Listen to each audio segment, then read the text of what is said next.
नमस्कार दोस्तों। आज हम बात करेंगे भगवान शिव के 12 ज्योतिर्लिंगों में से एक भीमाशंकर ज्योतिर्लिंग के बारे में। कहा जाता है कि भीमाशंकर ज्योतिर्लिंग कुंभकर्ण के पुत्र को मारकर भगवान शिव यहाँ स्वयं स्थापित हुए थे। दोस्तों, कहानी शुरू करने से पहले इस चैनल को सब्सक्राइब कर लीजिए ताकि इस चैनल के आने वाली वीडियोस के नोटिफिकेशन आपको सबसे पहले मिल जाए। चलिए कहानी शुरू करते हैं। भगवान शिव के 12 ज्योतिर्लिंगों में भीमाशंकर का स्थान छठा है। यह ज्योतिर्लिंग महाराष्ट्र के पुणे से लगभग 110 किलोमीटर दूर सह्याद्री नामक पर्वत पर स्थित है। इस ज्योतिर्लिंग की स्थापना के पीछे कुंभकर्ण के पुत्र भीम की एक कथा प्रसिद्ध है। चलिए जानते हैं कि ज्योतिर्लिंग की स्थापना कैसे हुई थी। कहा जाता है कि कुंभकर्ण के पुत्र का नाम भीम था। कुंभकर्ण को कर्कटी नाम की एक महिला पर्वत पर मिली थी। उसे देखकर कुंभकर्ण उस पर मोहित हो गया और उससे विवाह कर लिया।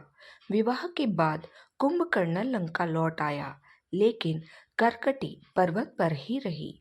कुछ समय बाद कर्कटी को भीम नाम का पुत्र हुआ। जब श्री राम ने कुंभकर्ण का वध कर दिया तो कर्कटी ने अपने पुत्र को देवताओं के छल से दूर रखने का फैसला किया। बड़े होने पर जब भीम को अपने पिता की मृत्यु का कारण पता चला तो उसने देवताओं से बदला लेने का निश्चय कर लिया। भीम ने ब्रह्मा जी की तपस्या करके उनसे बहुत ताकतवर होने का वरदान प्राप्त कर लिया। कामरूपेश्वर नाम के राजा भगवान शिव के भक्त थे। एक दिन भीम ने राजा को शिवलिंग की पूजा करते हुए देख लिया। भीम ने राजा को भगवान की पूजा छोड़ उसकी पूजा करने को कहा। राजा की बात न मानने पर भीम ने उन्हें बंदी बना लिया। राजा ने कारागार में ही शिवलिंग बनाकर उनकी पूजा करने लगा।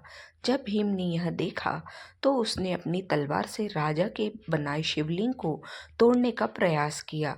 ऐसा करने पर शिवलिंग में से स्वयं भगवान शिव प्रकट हो गए। भगवान शिव और भीम के बीच घोर युद्ध हुआ, जिसमें भीम की मृत्यु हो गई। फिर देवताओं ने भगवान शिव से हमेशा के लिए उसी स्थान पर रहने की प्रार्थना की। देवताओं के कहने पर शिवलिंग के रूप में उसी स्थान पर स्थापित हो गए। इस स्थान पर भीम से युद्ध करने की वजह से इसे ज्योतिर्लिंग का नाम भीमाशंकर पड़ गया।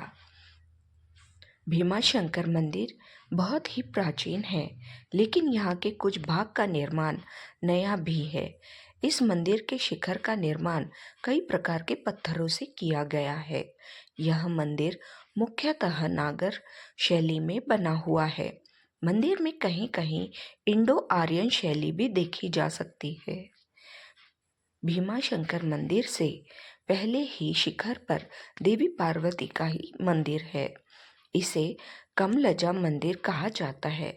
मान्यता है कि इसी स्थान पर देवी ने राक्षस त्रिपुरासुर से युद्ध में भगवान शिव की सहायता की थी। युद्ध के बाद भगवान ब्रह्मा ने देवी पार्वती की कमलों से पूजा की थी। यहाँ के मुख्य मंदिर के पास मोक्ष कुंड, सर्वतीर्थ कुंड, ज्ञान कुंड और कुशारण्य कुंड भी स्थित है। इनमें से मोक्ष नामक कुंड को महर्षि कौशिक से जुड़ा हुआ माना जाता है और कुशारण्य कुंड से भीम नदी का उद्गम माना जाता है। यहाँ हमें कब जाना चाहिए, यह जानते हैं। भीमाशंकर ज्योतिर्लिंग जाने के लिए साल का कोई भी समय चुना जा सकता है। महाशिवरात्रि के समय यहाँ पर विशेष मेला लगता है। भीमाशंकर ज्योतिर्लिंग के आसपास घूमने के स्थान हैं हनुमान तालाब।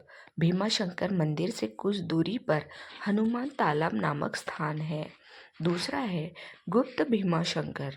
भीमाशंकर मंदिर से कुछ दूरी पर गुप्त भीमशंकर स्थित है। तीसरा है कमलजा देवी। भीमशंकर मंदिर से पहले देवी पार्वती का कमलजा नामक एक मंदिर है। दोस्तों, आपको आज की यह कथा कैसी लगी मुझे कमेंट करके ज़रूर बताएं और ऐसे ही आध्यात्मिक और पौराणिक कहानियों के लिए इस चैनल को सब्सक्राइब ज़रूर करें।